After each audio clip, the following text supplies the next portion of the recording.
this is so indebted dollars. Dollars always in short supply. So anytime the world slows down, the dollar goes up. Anytime there is a desperate need for dollars. I mean, what happened to China? They needed dollars. What the US did was agree via Japan intervening in the currency to inject. No, I think everyone's looking for the confirmation of Bitcoin, and then everybody's going to get out the risk curve. I mean, because look, if we've got the banana zone, everything's going to rip. Everyone knows what the game is. You want the beta. Yeah. Everybody's going to want the beta. And, you know, so where do we're we get already the beta? seeing it. You can barely keep memes underwater. Well, memes are going, and but memes are going. Stuff like Sui, you just can't keep these things down. Yeah. So you can see that the market's kind of getting ready to do all this stuff. And the moment Bitcoin breaks 70,000. In February, renowned macroeconomist Raoul Pal, recognized for his audacious market predictions, forecasted a substantial rise in digital assets. He projected that Bitcoin could soar to $250,000, while Ethereum might reach between $15,000 and $20,000. Furthermore, Pal anticipated that Solana, SOL-USD, could climb to between $750 and $1,000 within the next 18 months.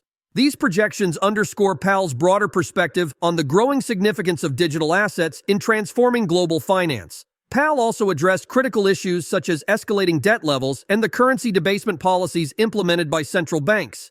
He cautioned that these trends render many individuals financially vulnerable, asserting, "You're a wage slave and you can't buy a house because they're debasing the currency." His remarks reflect concerns regarding stagnant wages and inflation undermining purchasing power.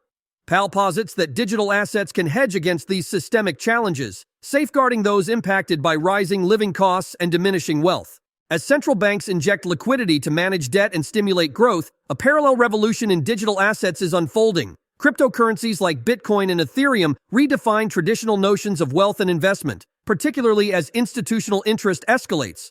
Recent trends indicate a notable increase in major corporations diversifying their portfolios with Bitcoin, further legitimizing digital assets as a credible investment class. While these liquidity injections are crucial for economic stability, they also introduce considerable volatility in cryptocurrency prices. Pal emphasizes that as digital assets gain prominence, these fluctuations present risks and opportunities for investors. His investment strategy encompasses Ethereum and high-end NFTs and identifies platforms like Solana and Sui as having robust near-term growth potential. His insights suggest that digital assets are transitioning from speculative investments to essential components of the financial landscape, potentially redefining the future of wealth management. If you want to stay updated and understand what the top Bitcoin and cryptocurrency investors and leading thought leaders of our time are thinking, don't forget to hit that subscribe button and turn on post notifications for more videos like this. You know, the general thesis that I brought about was the fact that we need to refi the debts, and that liquidity has been cyclical and it's been measurable, and we've got a huge amount of debt coming. Yes, GDP growth is decent right now, so that does pay for a lot of those interest payments, but interest payments are very high. So for some reason, not only the US doesn't provide liquidity, because if you go back to the 16-17 bull run, the US had raised rates once, went on pause, didn't do anything with liquidity.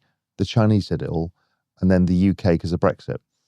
And so it'd have to be all of them not doing anything. But the Chinese have already made it clear they're going to have to do something.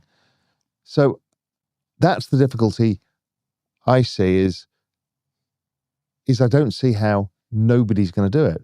Because inflation's imploding in Europe right now. It's just the Europeans are going to keep going. Yeah. So, yeah, I don't know. That's the only thing I can see is for some reason that whole liquidity story, the cyclicality doesn't work. But it's been working perfectly since the bottom in 2022.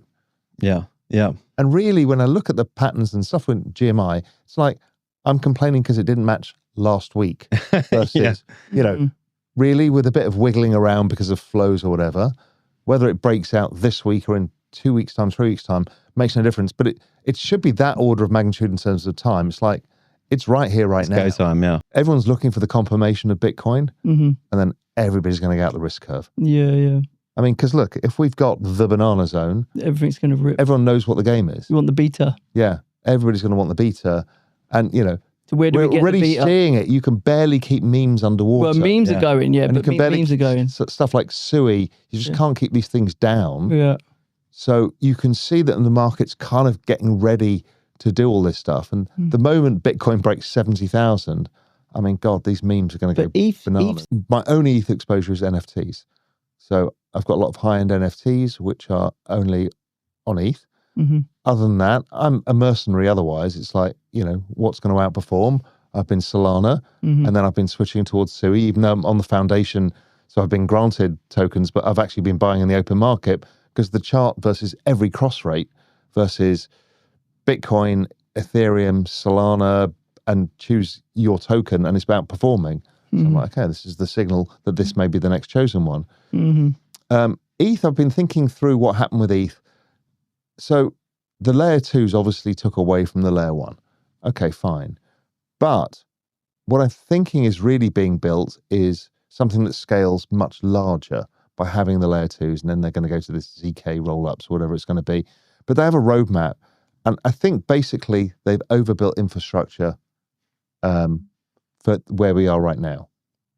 And that's what it is. While Solana and Sui and other stuff are seeing the pickup in activity, ETH has basically built out enormous amount of block space. And as the market grows, I think, ETH, because it's security and all of the other stuff, will attract more flows. But it's probably going to underperform this cycle. Underperform Solana, but I still think it outperforms Bitcoin. I look at that cross a lot. That cross perfectly works with the ISM. So as the business cycle picks up, that's alt season. Now, why is that? It's pretty simple, because everyone has a bit more money. Yeah. Because as soon as the ISM picks up, still below 40, below 50. So it actually says a big part of the economy is still slow, and another part is racing ahead. So that means that corporate earnings are still slow. That means people's paychecks are slow. That means the bloke who owns the sandwich shop down the road, earnings are still a bit slow. All of that stuff.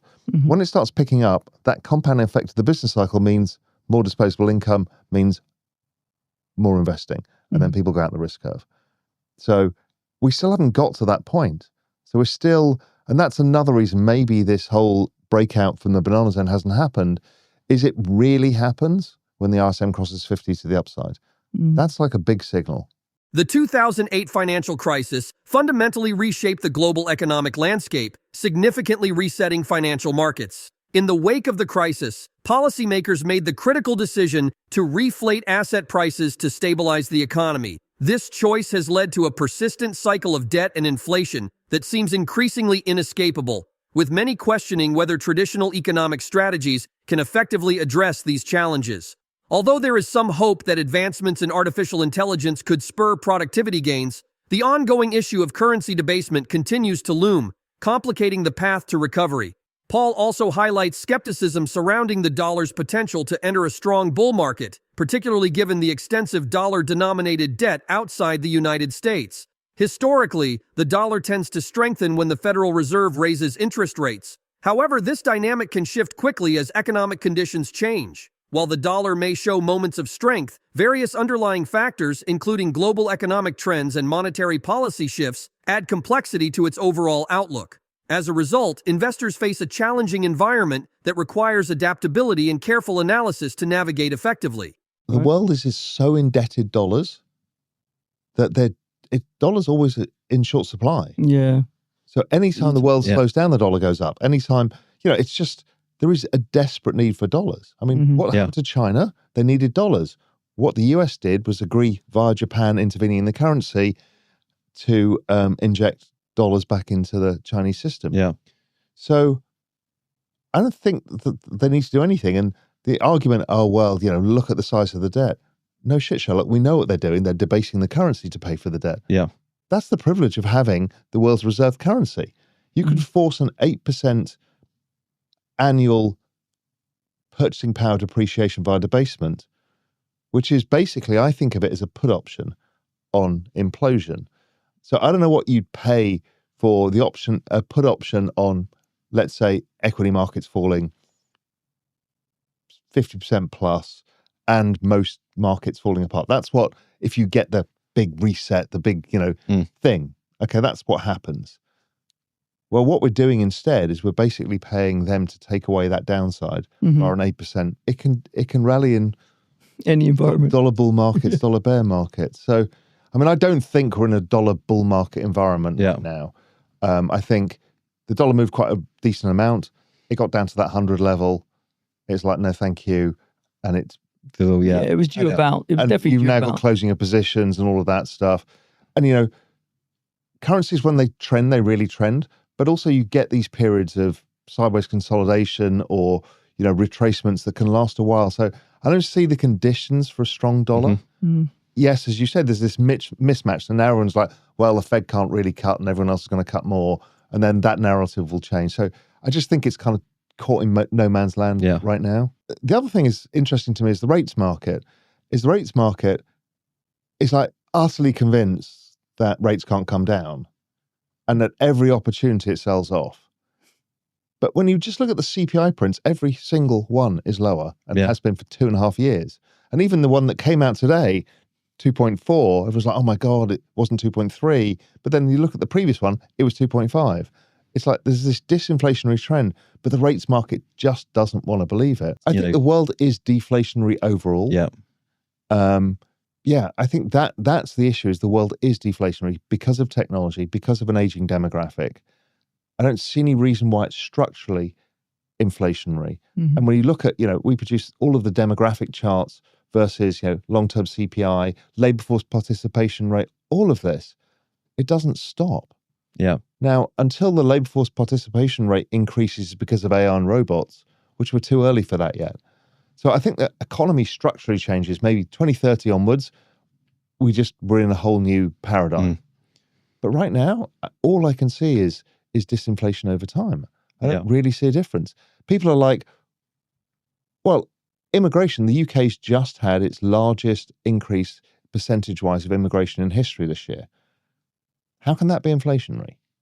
The US has had a huge influx of immigration. Before there was a bit of wage pressure because immigration policies were tight, but they've opened that. And then you've got technology. So I just don't see it. The recent decline of Bitcoin below $60,000 has sent shockwaves through the cryptocurrency market, highlighting the volatility and unpredictability that often characterize this space. Historically, October has been a month where Bitcoin thrives, celebrated for its strong performance, and often referred to as Oktoberfest. However, this year tells a different story, with Bitcoin experiencing $63.2 million in liquidations alone. Recent data on U.S. job numbers has diminished the chances of a Federal Reserve rate cut, prompting investors to gravitate toward traditional safe haven assets like gold, which tend to perform better during market instability. As a result, Bitcoin has experienced an 8% decline over the past 2 weeks, raising questions about its future role alongside Ethereum in global wealth management strategies. Given these developments, how do you view the current state of the crypto market? Share your thoughts in the comments below. Also, ensure you like this video, subscribe to the channel, and if you want to know more about how government policies are impacting Bitcoin and other cryptocurrencies, then you have to watch this video next.